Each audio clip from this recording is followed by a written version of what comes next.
merasa kesepian? Mi. Udah, tunjuk tangan aja. Udah. Manusiawi. Tidak banyak yang sadar bahwa manusia sesungguhnya adalah penulis fiksi paling canggih untuk dirinya sendiri. Manusia itu paling pintar berandai-andai. Melalui perkawinan kemampuan psikologis dengan nalar inteligensia yang jauh di atas makhluk lain di muka bumi, manusia mampu memproses arus informasi yang menyerbu melalui kejadian-kejadian sehari-hari. Meletakkan konteks atas informasi itu hingga bisa memaknai, lalu mengadunya dengan kepingan-kepingan nyata tentang masa lampau, peristiwa-peristiwa dahulu yang bisa dijadikan dasar untuk mereka-reka kemungkinan di masa depan.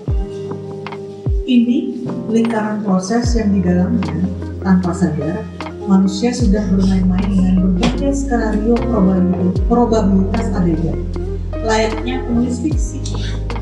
Bedanya, jika penulis fiksi menulis dengan sadar karena ingin bercerita, manusia tanpa sadar rutin menciptakan berbagai skenario dalam kepalanya, berandai-andai, membuat semuanya jadi masuk akal.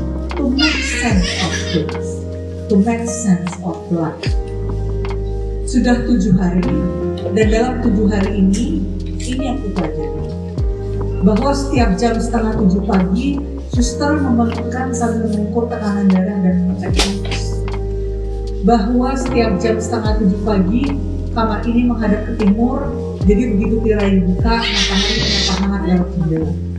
Bahwa bunga-bunga segar yang dikirimkan banyak orang sebagai ucapan cepat sembuh, sejak hari pertama, kini mulai perlahan lain. Pesan masuk yang tadinya ramai menanyakan kabar, berangsur jadi sedikit karena orang-orang juga sudah sibuk dengan hidup masing-masing. Dan semua orang yang kenal dekat sudah datang menjemput, semuanya kecuali satu orang. Ini apa momen paling menantang secara emosional selama penulisannya, Kak? Apakah ada bagian yang membuat Kak Ika itu harus jeda nulis dulu atau bagaimana gitu? Boleh share Buat menulis satin tuh aku butuh satu hal yang tidak mungkin kurang aku punya dalam hidupku sebelumnya, yaitu keberanian untuk jujur pada diri sendiri. Karena satin itu banyak refleksi yang ada di satin itu adalah lahir dari kegelisahanku pribadi.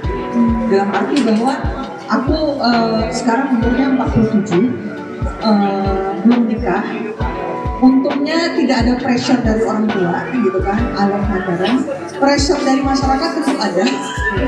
Itu isu yang selama ini aku hindari untuk bahas, gitu kan, karena buat aku sangat personal. Tapi saatnya, I think it's time to talk about it. Rasanya menjadi perempuan yang umurnya udah di atas 30-an, masih sendiri, dan dikejar-kejar oleh kesepian dan juga norma masyarakat bahwa kita harus berpasangan baru dianggap komplit. Ada yang mau jadi full time wife, ada yang menjadi full time mom, ada yang masih single, masih mau kerja single. Pada saat itu aku jatuh cinta sama dia, sayangnya tidak berbalas, jadi dia tidak cinta sama aku balik gitu kan. Dan buat aku patah hati terbesar dalam hidup pada waktu itu lah gitu kan. Terus aku pikir kan, daripada cerita ini ku simpan sendiri hanya jadi air mata di ujung sajadah kan gitu. Karena dia sempat menjadi doa dalam sujudku. Oh my god. Dan aku juga sama orang lain. Ya, sedih banget. Aku sekarang kaya kan jadi. Iya. Ada hikmahnya, Kak. Jadi aku tulis aja novelnya, jadilah novel Averia Prewedding itu gitu. Cuma di sini aku bikin happy ending lah, karena suka-suka aku ya kan. Jadi hidup aku udah sad ending, di novel juga gue sad ending. Jadi aku bikin novel Averia Prewedding, terus kan jadi bestseller gitu. Terus setelah itu banyak patah hati dalam hidupku, tidak harus tentang cinta itu. Bahkan misalnya tentang pekerjaan, tentang kehidupan yang aku tuangkan gitu. Kadang hidup itu seperti anak panah, kita harus ditarik dulu jauh ke belakang supaya bisa melesat lebih jauh. Sementara bahagia kita sementara, tapi sedih kita juga sementara. Dan karena itu kita nggak boleh berlarut-larut dalam perasaan yang kita punya. Embrace it while it lasts, peluklah, tapi kemudian lepaskan karena perasaan yang baru siap untuk menunggu. Terima kasih.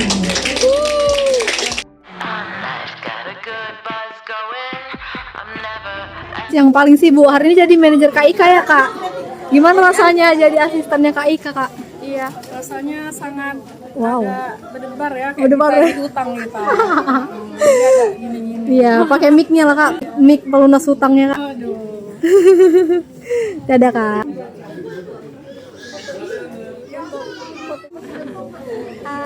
I'm so excited today. Why? Meet and greet with Ika Natasha, Oh my god. penulis buku-buku bestseller ya, apalagi kalau film-filmnya itu juga Iya, udah nonton yang mana kak?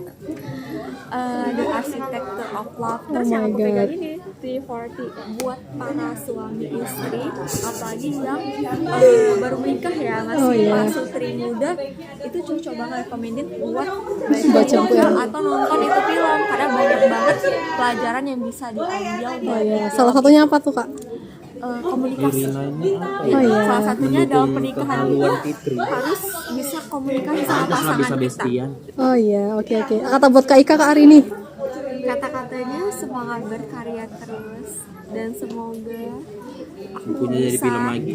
aku bisa ikut dalam film. Wow, thank you.